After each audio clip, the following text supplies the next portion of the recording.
Good morning, everyone, and welcome. Thank you for joining us here on this very beautiful sunny day.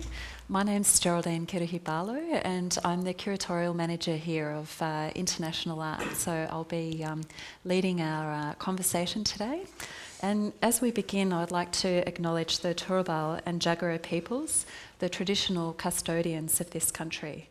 I pay my respects to elders past and present, and new generations also. This beautiful bend of the river where we're gathered, Kurilpa, I heard a lovely story recently from my colleague Bruce McLean about the genesis of this name, Kurilpa. I'd known that it related to the water rat, but I hadn't realised until he was introducing the Sally Gabori exhibition that there was a lady who lived on this site who transformed into the water rat and then lived here with her husband on this bend of the river. And I thought this transformation of this woman was a very nice thing to think about as we also prepared to discuss Cindy Sherman's very majestic exhibition here at QAGOMA. So thank you for joining us, and also a special thank you and welcome to the members of the deaf community here. And I'd like to thank Danielle Vicari and Leanne Beer, who are offering our Auslan interpretations for us today. Also to introduce and acknowledge my three panel members and our guests, Natalya Lusty on your left, who is Associate Professor in the Department of Gender and Cultural Studies at the University of Sydney. And Natalya's research interests include modernism, psychoanalysis, theories and practices of everyday life and cultural theory. Her contribution to these fields has been concerned with mapping the terrain of modernism as a cultural diagnostic for our own time, one that performs a number of critical interventions across modernist and contemporary cultural formations. This is also the subject of her book, Surrealism, Feminism and Psychoanalysis. Her other research interests include feminist history and theory, theories of violence and visual culture. Then next to Natalya, we have Dr.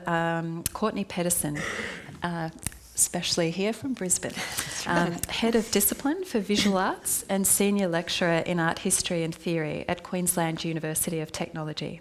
She's taught modernism, contemporary Asian art and exhibition and display in visual arts at QUT since 2006.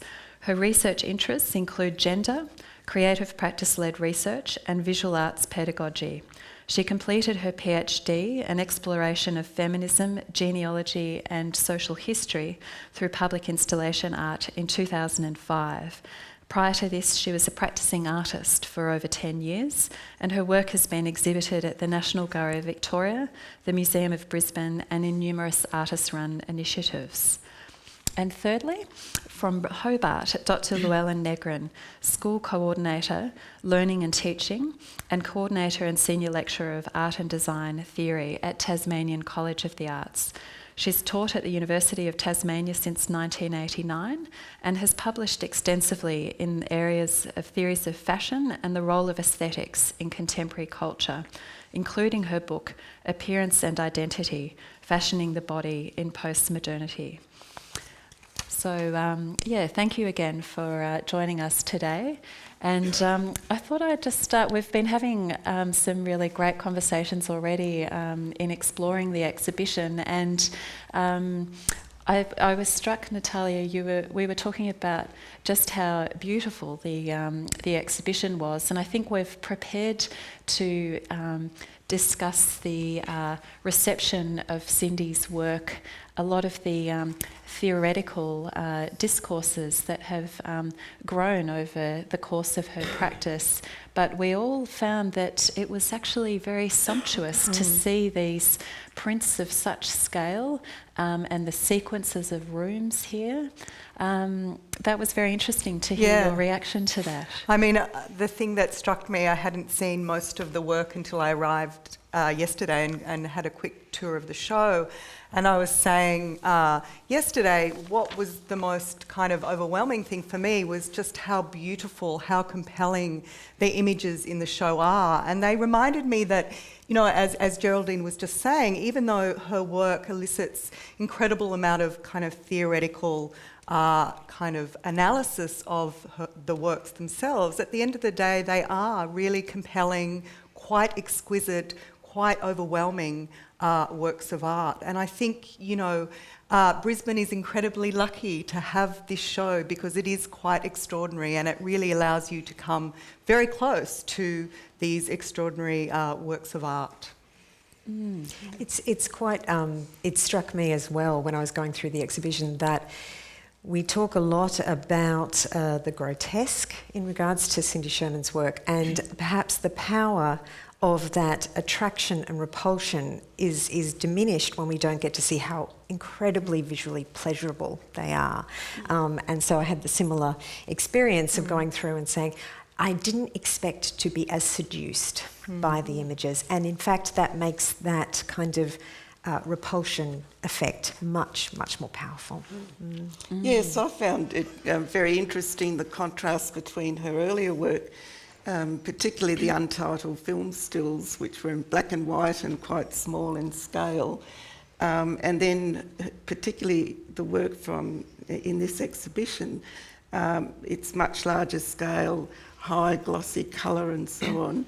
And there's this really interesting sort of push and pull because on the one hand, the images are very seductive, but on the other hand, there's also a sort of disturbing undercurrent. And so while your initial sort of response might be to be blown away by the colour and you know, the high gloss finish and so on closer examination, you start to see cracks behind the glossy facade and, you know, the signs of the wrinkles that are showing through the makeup, which has been applied thickly but still not thick enough to cover up the signs of ageing or whatever else. So I think that you know, that push and pull between the seductive but at the same time there's, you know, a dark undercurrent and, you know, ones like the clowns too, you know, that very...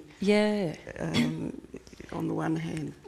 very disturbing kind of images, and to have this sense of disturbance and pleasure simultaneously is quite unusual, isn't it?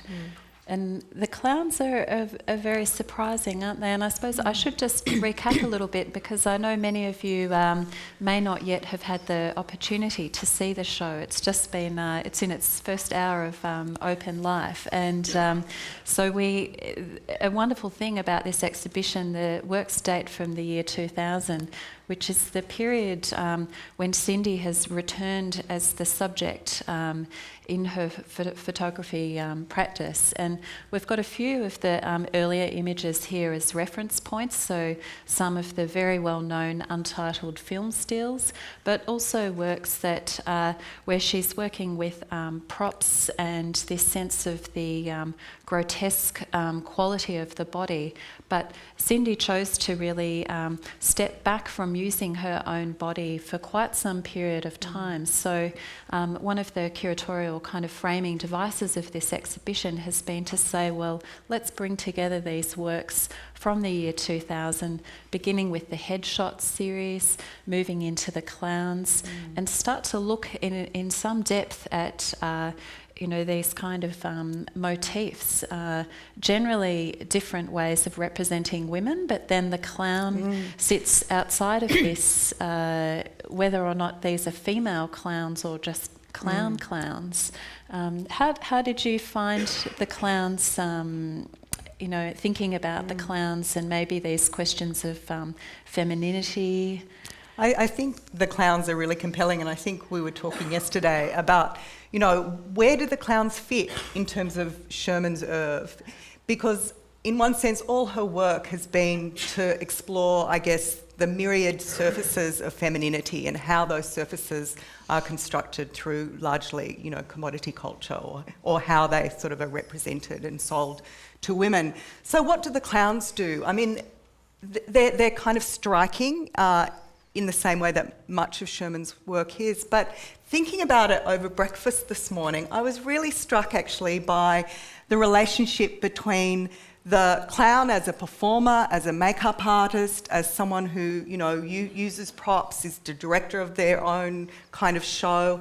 And in some ways, this is very close to what Sherman is, what Sherman does with all her work, which is she does all the costuming, she does all the makeup, she puts on all the prosthetics. So in a sense, I think there's a huge identification going on with the clown figure. And I think the clown figure is very complex in other ways. So clowns have this kind of, they imbue this quality of sadness, but they're also meant to cheer us up. And sometimes they're quite, hysterically, even psychotically funny. And so they're very disturbing. They're a paradoxical figure. And I think that's what much of Sherman's work actually does. So that's my connection, I guess. I wonder whether the clowns form a kind of Rosetta Stone, actually, for understanding so much of the practice, in that they are certainly, they become this symbol of the masquerade, this idea of completely subsuming an individual identity into a type, which is performed for certain quite ritualised purposes, but also this other key strategy that's been there in Sherman's work for such a long time of the uncanny, and using the uncanny in these very deliberate ways. I mean, almost so overt that as to be, kind of unsubtle, that, and yet so relentlessly repeated to, that we understand that this is now a practice. This is a way of using images very deliberately. So if that's the way I make sense of the clowns, I suppose, as a kind of decoding device for so much of what has flowed through the practice as a whole. I'm interested in the way humour operates, not just in the clown series, but in a lot of her work since 2000 in particular. I think humour has become a more and more prominent aspect of her work, particularly contrasting with the work in the 90s, which was quite grotesque and quite violent and quite confronting.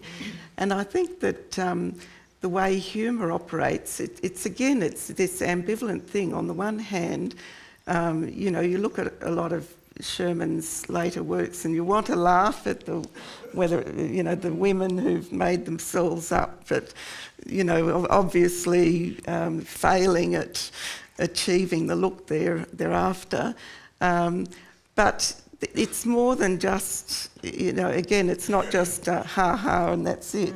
There's a sense of pathos there as well, a sense that, and I think that Sherman works very successfully with combining the element of humour, which lightens things up a bit.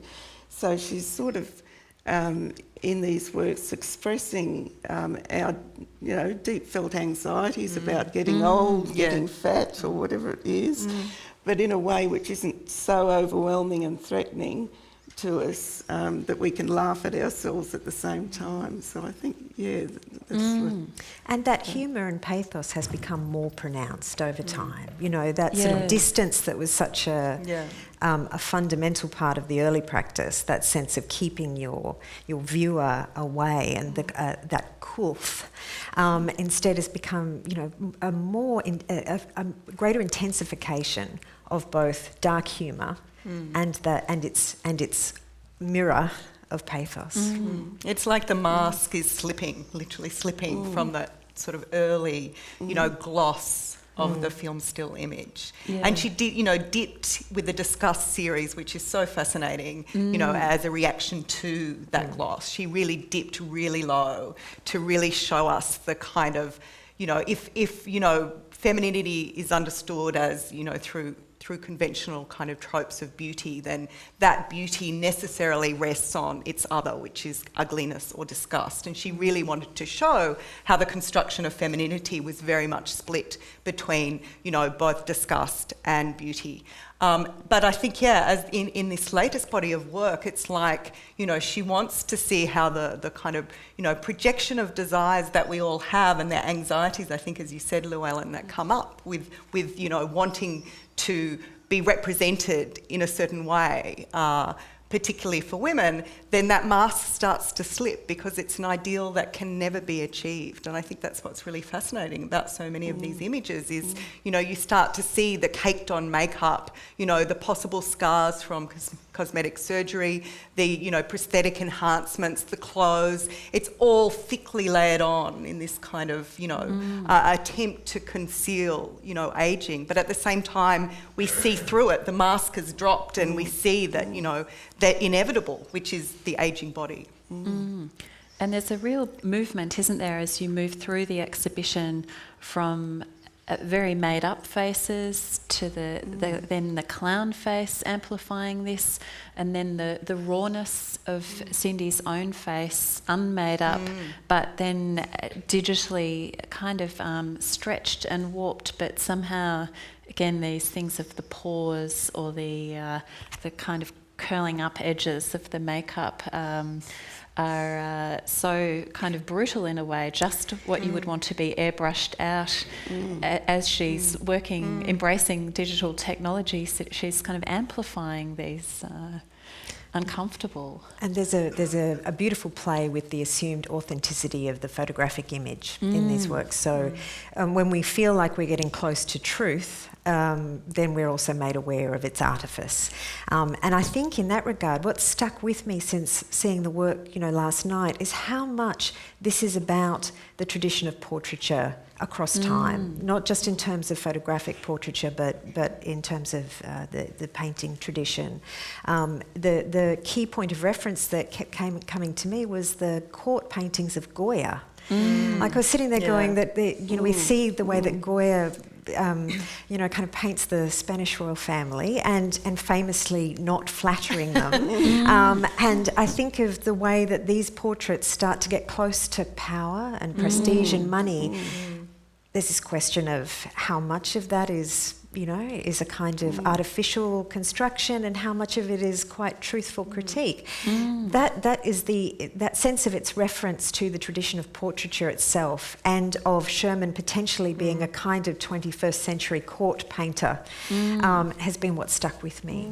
And it's interesting, isn't it, because some of these works are coming out of the homes of the wealthy and the powerful, and it seems as if there's an appetite for this kind of circular critique, but Sherman's career is very interesting in this regard, isn't it? That like that moment of pulling back in the discussed series, and yet she's still subsequently embraced, and these different movements through the development of the work. Yes, I was very intrigued with the Society Portraits series that, yes, those women are presented as, being self-assured, that they've arrived, they're, confident of their social standing and so on. But as Natalya mentioned before, the mask is starting to slip. And yet the sorts of women that are portrayed in that series are the sorts of people who would be collecting these works. And I'm intrigued by that paradox. Yeah. That's fascinating. That even though they're not portraits in the sense of being a direct representation of a recognisable individual, and they are a type, a stereotype, rather than a direct portrait of someone. But nevertheless, you can imagine these collectors of Sherman's work maybe recognising something of themselves in those well-known socialites kind of saying, well, that's me. It says something about their confidence in their social unassailability, though, that sense that they are so safe in their social position that they can see that critique and enjoy that critique. And I think there's a very similar dynamic happens with the commissions with the fashion houses. When we were looking at those images last night and we're thinking, well, these are not typically beautiful fashion images, and yet they're commissioned and they're sought after and they have a prestige attached to them, even though they're not necessarily flattering of the garments. And I suppose within those series we've got the Balenciaga series, where you almost feel like you maybe are at the after party after a fashion parade, and the women are kind of performing a kind of delight, to the camera. But she's also used this doubling in those images, which is quite curious, I think, as we look for a kind of, authentic portrait, and yet you've got these kind of twins kind of that you see. What do you think about these questions of authenticity of the self somehow? Well, I mean, I think the Chanel and Balenciaga images are really referencing street style, the fashion blog, which in a way has sort of, in some senses, brought about the democratisation of the fashion world, because no longer is it just the big names of Vogue editors and, fashion houses determining what fashion is, but with the rise of the fashion blog and the popularity of street style as opposed to what's, being shown on the runway, you're getting this kind of counter kind of discourse around, or counter movement around what is fashionable. And I have a feeling that these images really reference that. So on the one hand, we can say that the fashion world is becoming more, it's sort of exhibiting a greater level of democracy in the sense that anyone now supposedly can become, a guru of style and fashion and have a voice because of social media. But on the other hand, I think she's also trying to say that, within this space where there is the proliferation of the self, and everyone now can, have their 15 minutes of fame through the selfie, through, social media platforms, we're starting to see the breakdown of, the self as we traditionally understand it. So this idea of authenticity is no longer relevant. We have mobile selves, we have multiple selves.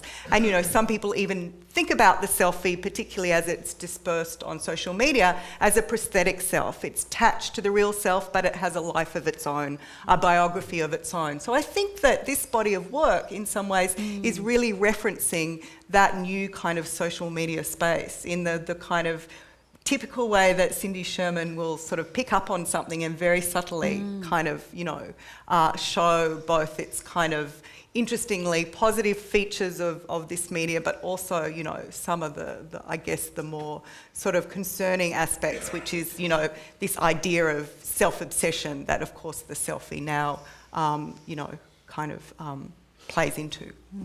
And it's interesting to think that an idea that when Sherman first began her practice was considered really radical, which is this idea that the self is something performed, not, born, has now become so completely accepted, such a mainstream idea, and so her work kind of becomes this precursor of that acceptance throughout its duration.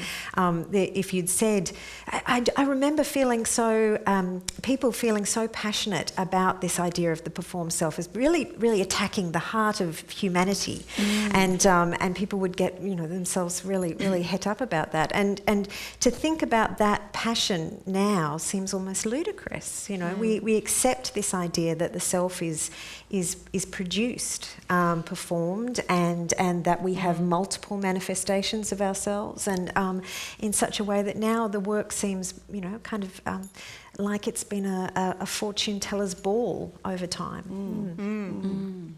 Yes, she was like the queen of the selfie before the advent of selfies. Before selfies, that's right. That's an indication of, how forward thinking she is in a way. And I think there's a lot of commentary around Cindy's practice, and particularly a lot of the popular reception that's always like, where is the real Cindy Sherman, and a lot of interest in her home. I think maybe like to find this authentic self, someone who's been such a chameleon. It's really interesting on that notion, because on the one hand, Cindy Sherman is quite adamant that her works are not self-portraits, even though, she's the model for most of her work. But so she, in that sense, absents the self, or the self is a chameleon-like beast. But on the other hand, there's a sort of charisma that builds up around the, if you like, the enigmatic nature because we don't know who the real Cindy Sherman is, but we Yes. still have this urge to find it, even though Seek we out know a deep truth down there or- isn't one there. And I think But- that desire is much more intense around women artists. We were sort of discussing, looking at the work last night, saying that there is this real inclination to collapse women artists into their work and to see biography and the practice as one and the same. So Sherman's played this very clever game over time of creating this distance even while using herself as the kind of vehicle for it. And that kind of, in a way, has drawn attention to that fascination, that pursuit of wanting to possess the artist, and that would be the secret to understanding the work. What happens when you're continually denied that? It's like you have to address the work itself, and you don't have that easy out. It was very interesting for us as we were planning the exhibition. We were really excited to be anticipating the new work, but we didn't know what the new work would look like. And Cindy was in the studio making the new work. What would it be? How big would it be? And then seeing it, I found there's a real poignancy and kind of melancholy to those images, and this sense of the ageing, perhaps silent screen goddess. They're quite Boulevard. Emotional, aren't Yeah, they? they are. And it makes quite a beautiful finale to the exhibition, I think, because for me, as you move through the show, sometimes you think, they're, what's your relation to these? Could I be that woman? Yeah. Or and then and sometimes quite ridiculous or hilarious, and then very poignant at the end. I think, that so many of the series in the new show, address the topic of ageing, I think is particularly poignant. And something that we obviously then want to read back in terms of Sherman's own biography and the fact that she is now in her 60s and an ageing woman.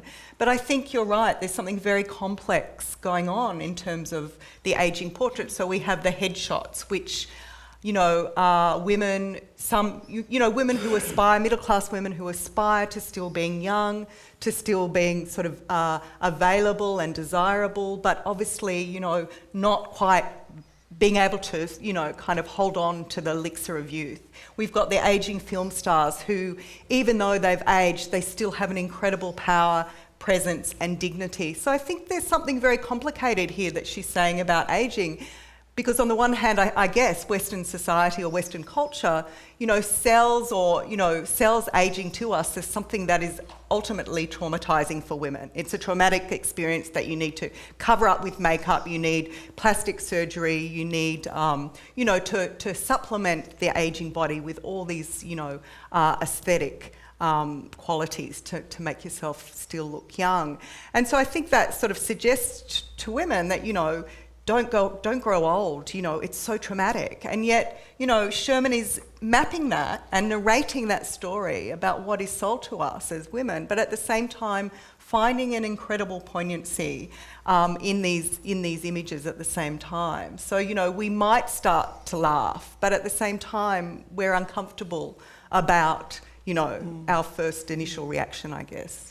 And to be guilty of the thing I've just spoken about in terms of biography, I suppose, there is also a parallel story there about an artist finding their power.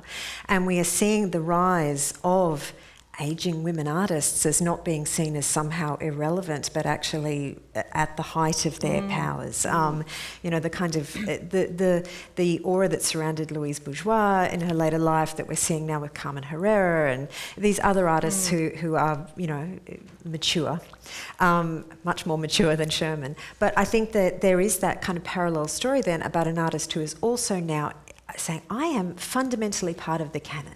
What I have produced has helped to define certainly around photo media, the way that this medium has progressed. Now, how do I start to portray some of that paradox, some of that fragility, some of that? There's the opening up in those final works of being able to introduce that in a little bit more of a emotional way. Yeah, I think that's interesting that that's another marked contrast with the earlier work, this focus on ageing. And even though, the works are not self-portraits and she sort of doesn't identify with the characters that she's portraying, but nevertheless, I don't think you can totally disassociate her from those characters in the sense that, as she ages, so the characters have aged. And I think that's what gives them that poignancy, is, that she's not just mocking them. Some people have criticised some of her works as cruel parodies, of these, laughing at these women at a distance, as it were. But I think it's much more complex than that, I think that... And parody has to have some respect for the thing it's parodying. It can't just be, total, kind of repudiation. It has to have a respect, even if it wants to, make kind of critical commentary on the thing it wants to hold up and, for investigation. So parody and satire are kind of interesting in the way they work in that way, I think. Yeah, they require a lot of close observation, don't they? And I think, it's quite wonderful journeying through the exhibition, all the resonances and those kind of pathways out into the wider world. What do you think might be some of the, things that younger women might take from seeing this exhibition? And I'm quite interested to see how people, even with this kind of selfie culture, as people even the media kind of came into the exhibition, and I was watching people take selfies with particular Sherman characters. Yeah. Oh, look, I teach Sherman's work to undergraduates, and, they love it. Young women adore Sherman, and, I haven't actually looked to use some of the newer works in this exhibition, but I'll be fascinated to know how they respond. But, I think younger women, will look at what Sherman's doing in terms of, new kind of digital technologies and the kind of mobile nature of the self, and the way in which, selfie culture has kind of proliferated a form of self-understanding or a form of self-display, if you like. And I think there's resonance there for young people, definitely. There's such a receptivity amongst young women now to feminist critique. In a way that I haven't seen for a long time. And they're intensely interested in this question of how they are defined by others, or how their sense of self is manipulated and constructed through media, whether that's social media, mainstream media. Also how they are increasingly being asked to kind of think of themselves as an atomised self, rather than finding points of common relationship with others in this very neoliberal way. And I think Sherman speaks to all of that for them. So this is I know that what we will see in the next kind of couple of years will be a resurgence in a really strong interest in this question of what are the politics of portraiture and self-portraiture in particular. And some of these strategies that we can see in the exhibition here will play out in younger artists and younger women's work as they explore that and recognise that this actually attaches them to a kind of lineage, which is often the thing that's missing for younger artists, is that sense of where do I exist, particularly for younger women artists, what is my history, particularly a matrilineal kind of history, and so I think we'll see that play out absolutely. And lots of selfies. There'll be so many. And I think, this whole idea of the self as masquerade is even more relevant now than when Cindy Sherman first started working in this field. I'm thinking of things like makeover television as another sort of a manifestation of this idea that, the self is something that's constantly transformable. And that it's limitless, it seems, and cosmetic surgery is becoming more and more normalised. It's no longer seen as this sort of thing that only the rich or the famous have done, but increasingly it's become something that lots of people have, and it's not seen as something odd or unusual. And I wonder if that kind of makeover culture, that desire to transform the self, is really analogous to the society portrait where, you know, very wealthy people who could afford to pay someone to paint them, you know, in order to display their status, their wealth, their position in the social world, etc. I mean, is makeover culture a form of increasing one's status, one's kind of, I guess, you know, value, not just aesthetically, but, you know, in terms of employment? So one of the reasons women often give for plastic surgery in some professions is so that they can, you know, remain in their profession, which is, you know, a very sad thing. But I think, you know, the makeover kind of self, in a sense, is in some ways like the old society portrait. And it's interesting that when Joan Riviere talks about masquerade back in the 1920s, she says that femininity is a disguise that women particularly place on if they're trying to hide things like their intellect, and their power. And so, you know, when we get this kind of hyper-femininity, that it can actually be a way of trying to soften the impact of that masculine power. And just bringing it back to that question of Sherman's position as an artist is that there is, you know, this is intellectual work. She's also an artist of power, and we get that playing out of that masquerade, particularly of that hyper feminine masquerade in those kind of portraits, the later portraits, which I think speaks directly to those ideas of masquerade that we've kind of been, you know, have informed so much of how we've looked at art for, you know, almost 100 years. So. It seems like we're in a curious position, isn't it? Because there's been a rich debate about how women present themselves, but then, you know, say, having seen the brutality of how Julia Gillard was represented in the media. We're no softer on women, are we? But perhaps as women are coming into these powerful positions, you see new kinds of attack occurring, or a very old kind of attack still powerfully delivered. And I guess the other thing is that women, you know, are expected to look eternally young, to, you know, improve the self in all sorts of ways, but then ultimately derided for narcissism. For, you know, rarely are men derided in the same way. So there is that, you know, kind of double standard, I think, at play. And I think some of the images pick up on that, you know, quite powerfully.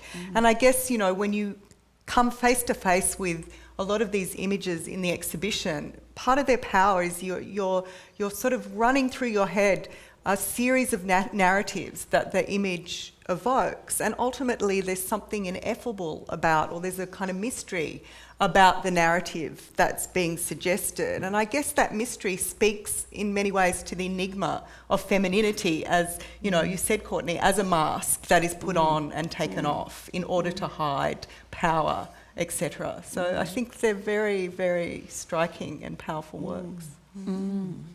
I think one of the things I find really interesting about the way that the exhibition has been organised is that in many ways it could have been a very straight chronology of Sherman's work, but the use of the murals in the centre of the work and the way that creates that kind of you know, kind of oculus, you're in this space, it creates a kaleidoscopic effect, which I think is actually really useful as a way of understanding her work, you know, that you have these different journeys out into the duration of her career. And I think that is going to become really one of those kind of defining features of the way the exhibition functions, and that it talks a little bit about that fracturing of the self and that fracturing of identity in a very physical and tangible way.